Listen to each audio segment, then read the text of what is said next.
The one child.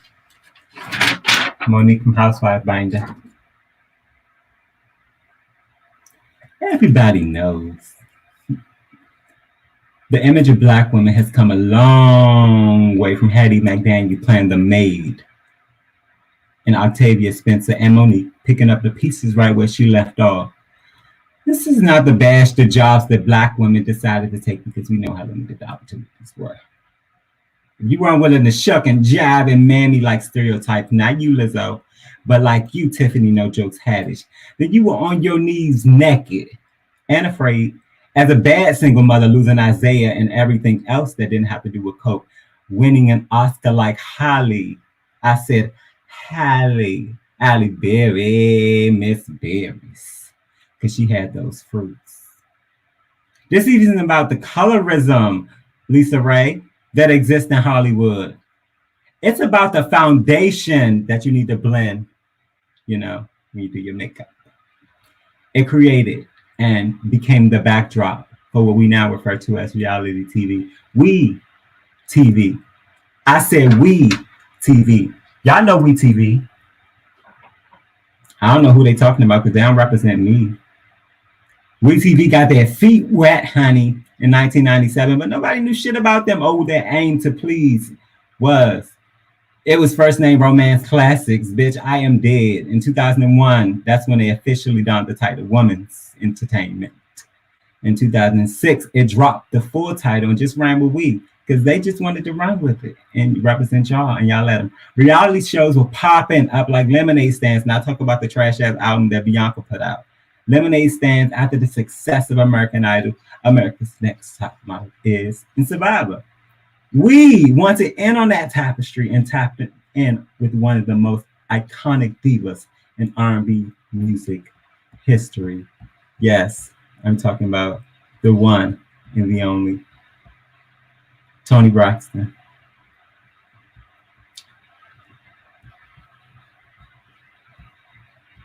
I just had to pause for the cause. Because when the Braxtons hit the scene, it changed the network altogether. Now we know what We TV is. Now we is ringing bells. Immediately elevated it, running from bridezilla runs in a place where shows would come to die. It became a home for celebrity-infused reality. Braxton's Family Values. Your friends and you'll see that we are not like it for their family. Don't just wonder in a team and see what you think or do. I'm not gonna sing the rest because Vince will fucking sue you. Braxton's Family Values started as a wholesome, light, funny, and laying that low and spreading a wild, relatable show we all could come to and just watch on every single day of the week. But somehow it fell ill to the same pressures, similar to these other networks, child. And it's always when it has to do with us. I'm gonna just say it.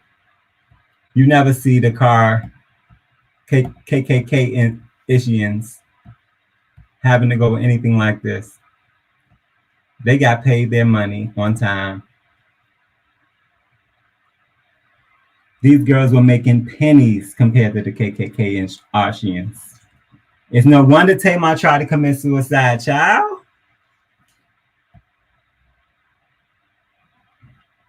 I'm not making light of anybody trying to take their life because Tamar is my girl.com.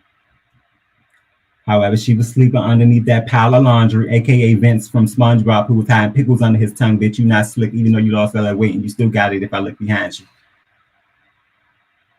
All those years just to come up broke with a baby that looked just like him.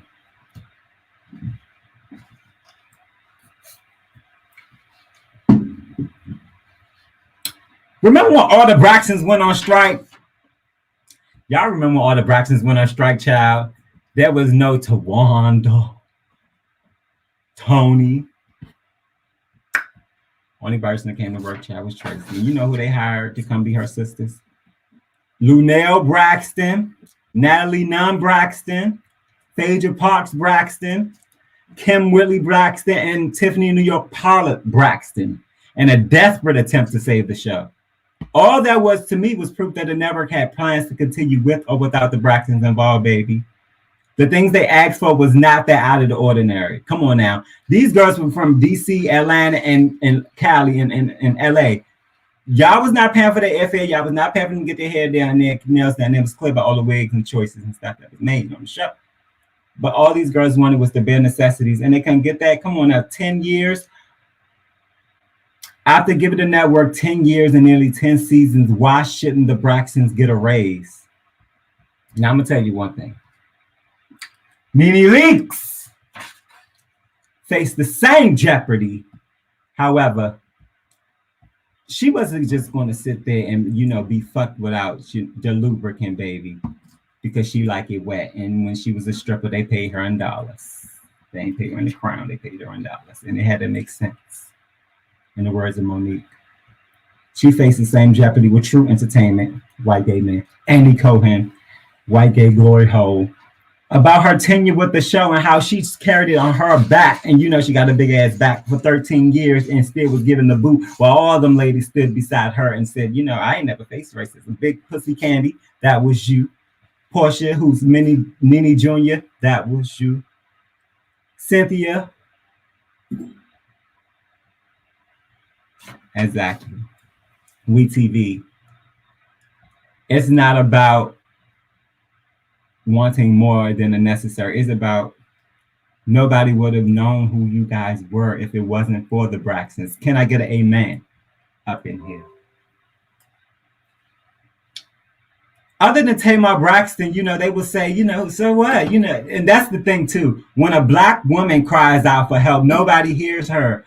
But when white women cry, it sends waves and chills all across the world. Listen to them. They was just talking about Glenn Close talking about clapping and go-go music for what and for what? Because she's white. Baby, we've been talking about that since I came out the Cootie Cat. And it's not news, but it's white. So it's right. What I will tell you is Corey Feldman, one of those Disney Playhouse kids who was touched repeatedly and nobody believes. He was on Monday doing his little run in the mill. And, it is what it is. But he sued WeTV because he said they held him and his family hostage during Marriage Boot Camp, which is a very toxic show. Nobody even got to be married to go over there. Ask Jocelyn. You don't really got to be married to go on Marriage Boot Camp. All you got to do is be willing to exploit yourself. Toya Wright did it. Everybody does it for a check.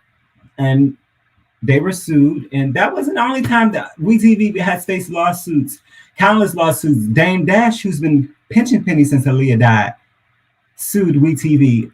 He sued Louis Daniels. That's a whole nother situation.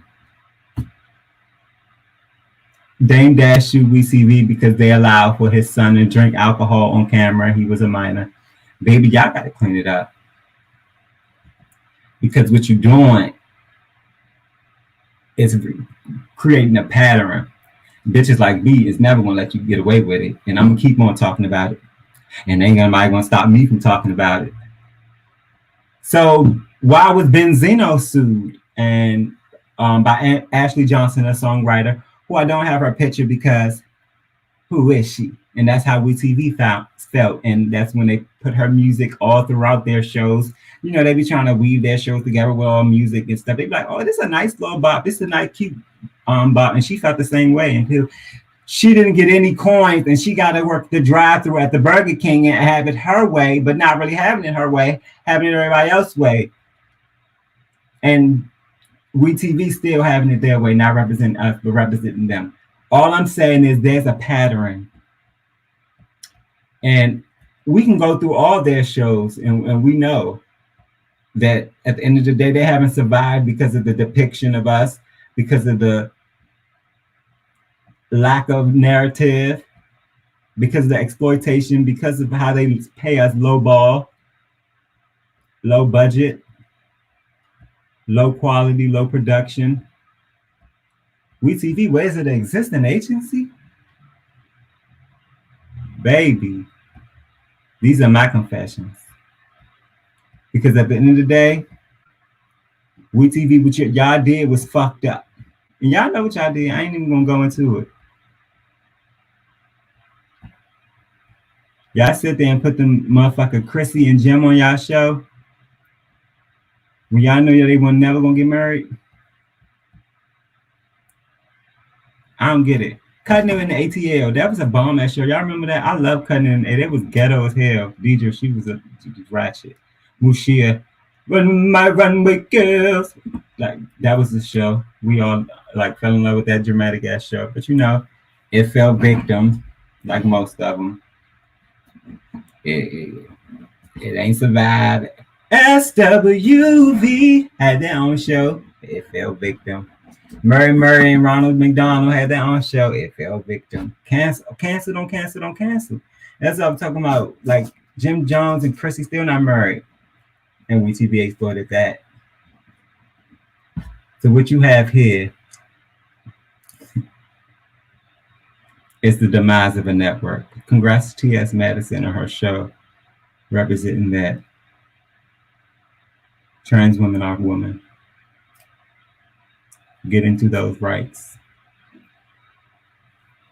But what I will say is they will fuck her like she didn't used to get fucked in those videos.